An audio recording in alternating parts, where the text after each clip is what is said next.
sesudah salat subuh atau sesudah salat duha atau sesudah salat duhur, yang penting sehari semalam. Rutinkan saja, rutinkan saja. Maka insya Allah bukan hanya masalah yang akan diselesaikan oleh Allah, bukan hanya kesulitan yang akan diselesaikan oleh Allah, bahkan rezeki-rezeki yang selama ini tidak pernah kita minta, tidak pernah kita pikirkan, Allah Subhanahu wa Ta'ala akan memberikan kepada kita. Maka pada saat itu kita hanya mengatakan subhanallah, dari mana ini semua? Itulah diantara makna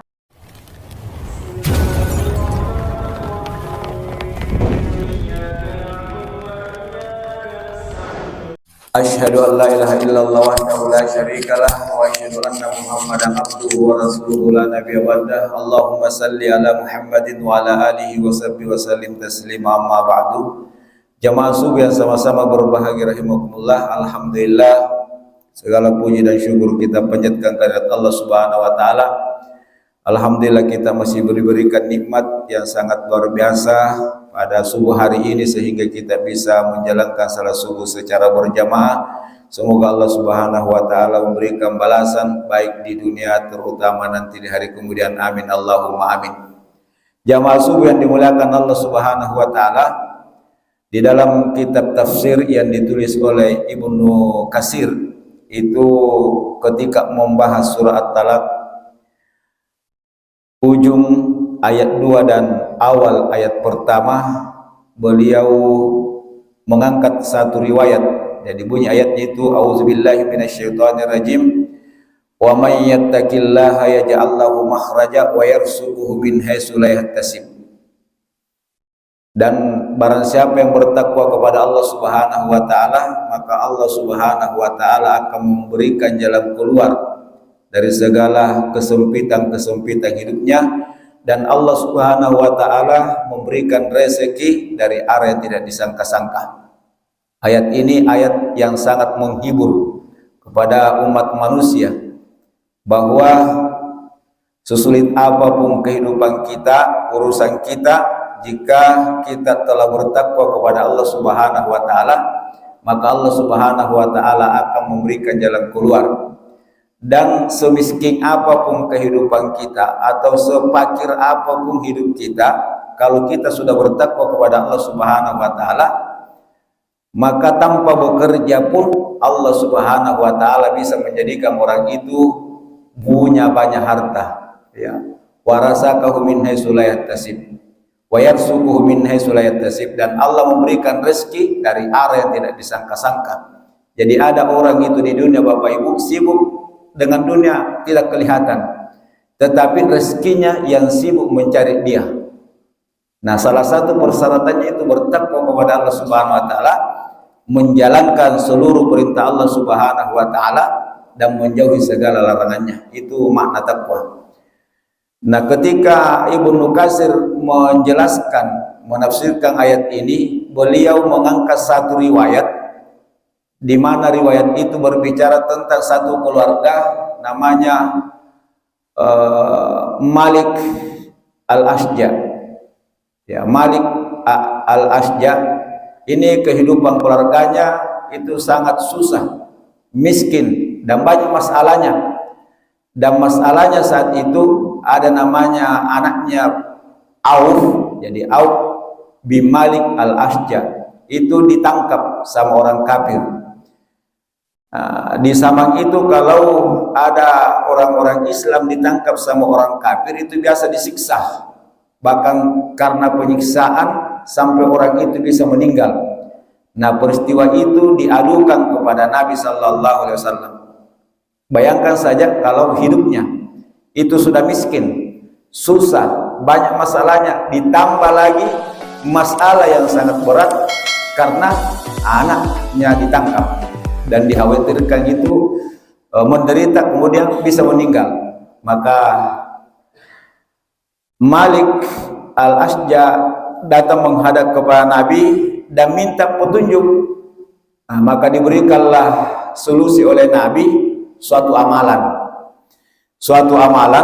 yang kalau amalan itu diamalkan dengan sungguh-sungguh, dengan penuh keyakinan bertawakal dan berdoa kepada Allah Subhanahu wa taala, sesulit apapun hidup kita, seberat apapun dan seberat apapun masalah kita, maka Allah yang akan menyelesaikan kesulitan dan masalah manusia. Maka Nabi mengatakan, amalkan zikir ini atau doa ini. Doa ini termasuk kanzun min kunusil jannah, perbendaharaan dari perbendaharaan surga. Jadi termasuk perbendaharaan surga, Bapak Ibu. Jadi orang yang mengamalkan ini, dia sudah punya tabungan surga. Jadi sebelum meninggal, orang yang rutin mengamalkan ini, maka insya Allah dia sudah punya tabungan surga.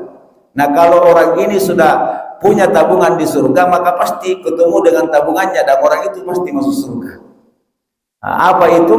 Kalimat yang sangat pendek, kalimat yang sangat singkat, dan kita sudah hafal, yaitu kalimat la haula wala quwata illa billah. Ya, la haula wala quwata illa billah, tidak ada daya dan kekuatan kecuali pertolongan Allah Subhanahu wa taala, atau kecuali kekuasaan Allah Subhanahu wa taala.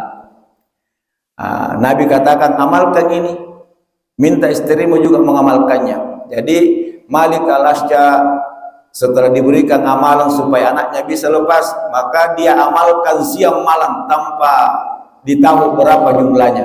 Maka tidak sampai 1 minggu. Tidak sampai 1 minggu menurut tafsir ini, menurut Ibnu Katsir dalam riwayat itu, anaknya pulang. Tiba-tiba ada di depan rumah. Tentu ayahnya dan ibunya kaget. Ya, bagaimana bisa anak saya lepas? Bagaimana bisa anak saya tidak disakiti? Bagaimana bisa anak saya tidak menderita? Dan memang tidak ada luka-luka, tidak ada bekas pukulan, apalagi penyiksaan. Dan anaknya pun heran, ya, terhadap kejadian-kejadian yang dia rasakan ketika ditahan oleh orang kafir. Jadi orang tuanya diperlihatkan oleh Allah keajaiban yang sangat luar biasa. Anaknya pun merasakan peristiwa-peristiwa di luar akal. Jamaah dimuliakan Allah Subhanahu wa taala, ditanya, bagaimana kamu bisa lepas dari musuh? Bilang, saya juga tidak tahu, banyak mengalami keajaiban-keajaiban yang luar biasa. Antara lain, saya lepas, tiba-tiba semua yang menjaga saya itu tertidur, dan saat itu ada sosok datang dalam bentuk cahaya, tidak nampak tetapi seperti manusia, membuka semua tali-tali besi yang mengikat tubuh saya. Dan tidak sampai di situ, karena ketika Auf ini hadirin lari dari tahanan pulang ke rumahnya di Madinah, maka seluruh onta-onta milik orang kafir itu lepas dari ikatannya. Tapalah pasang asing ini turun.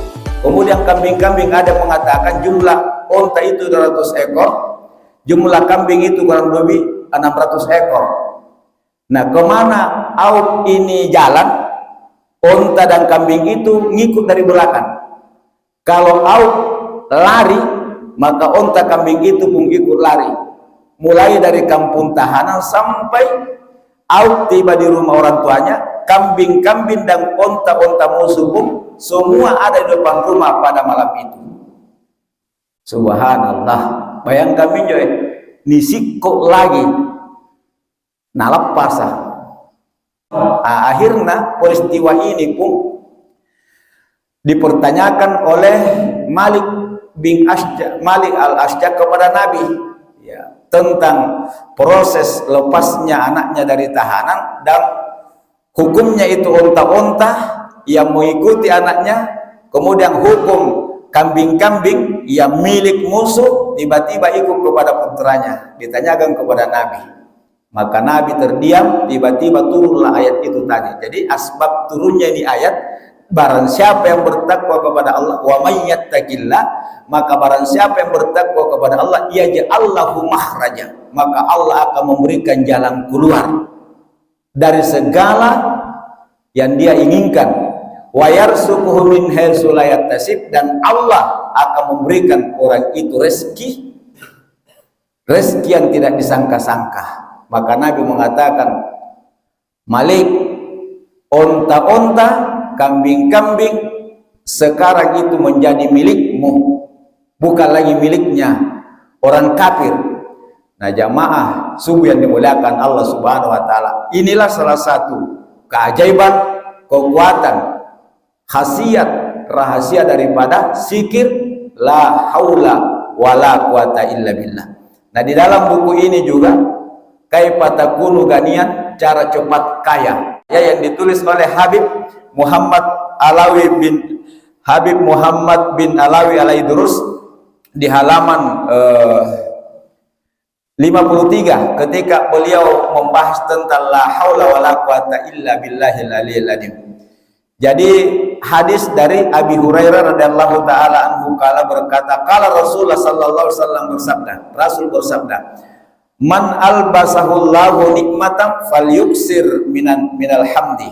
Ya, Rasulullah sallallahu alaihi wasallam bersabda, barang siapa yang diberi kenikmatan oleh Allah Subhanahu wa taala, hendaklah ia memperbanyak rasa syukurnya. Nah, apa itu? Alhamdulillahirabbil alamin. Jadi ini termasuk harus kita perbanyak. Wa man kasurat sunubuhu falyastaghfirillah. Dan barang siapa yang banyak dosanya, nah, kita merasa banyak dosa itu bagus daripada tidak ada dosa, hendaknya dia beristighfar, memohon ampun kepada Allah Subhanahu wa taala. Nah, jadi seperti yang saya katakan tadi malam, perbanyak istighfar, ya. Kemudian man abta alaihi rizquhu falyuksir min la haula wala quwata illa billahil aliyil azim. Dan barang siapa yang lambat rezekinya, lambat rezeki kita, sempit rezeki kita, susah rezeki kita. Nah, rezeki ini Bapak Ibu luas maknanya, ya, luas, lebat tanda.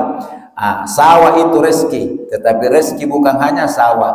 Kebun adalah rezeki, tetapi rezeki bukan hanya kebun. Isinya kebun kita itu rezeki, tetapi rezeki bukan hanya isi kebun. Anak-anak adalah rezeki, tetapi rezeki bukan hanya anak.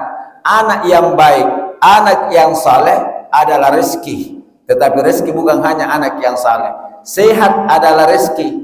Jadi jangan beranggapan bahwa rezeki itu hanya uang. Tidak, rezeki itu banyak maksudnya. Nah, yang diberikan oleh Allah Subhanahu wa taala dalam hadis ini, apabila ada orang yang rezekinya sempit, rezekinya susah, maka Nabi mengatakan hendaknya ia memperbanyak membaca la haula wala quwata illa billahil aliyil azim. Kemudian dari Asad bin Rabi'ah meriwayatkan bahwa Nabi sallallahu alaihi wasallam bersabda, barang siapa yang membaca la haula wala quwata illa billah 100 kali setiap hari, la haula wala quwata illa billahil aliyil azim, atau la haula wala quwata illa billah, la haula wala quwata illa billah 100 kali setiap hari, maka ia tidak akan ditimpa kefakiran selamanya. Jadi berikan ini anak-anak kita, jadikan jimat.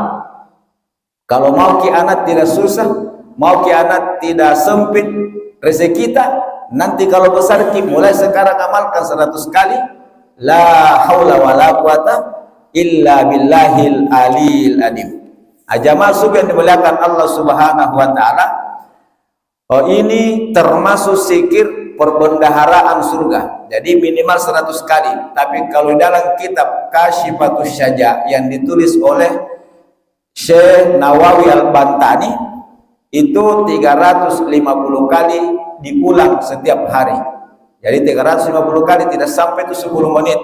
La haula wala quwata illa billah, la haula wala quwata illa billah, la haula wala quwata illa billah. Bisa sesudah salat subuh, atau sesudah salat duha, atau sesudah salat duhur, yang penting sehari semalam. Rutinkan saja, rutinkan saja. Maka insya Allah bukan hanya masalah yang akan diselesaikan oleh Allah, bukan hanya kesulitan yang akan diselesaikan oleh Allah, bahkan rezeki-rezeki yang selama ini tidak pernah kita minta, tidak pernah kita pikirkan, Allah Subhanahu wa taala akan memberikan kepada kita. Maka pada saat itu kita hanya mengatakan subhanallah, dari mana ini semua? Itulah diantara makna la haula wala quwata illa billah.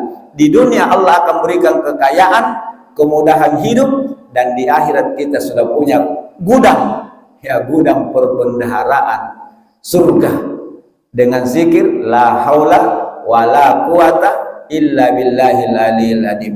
Jadi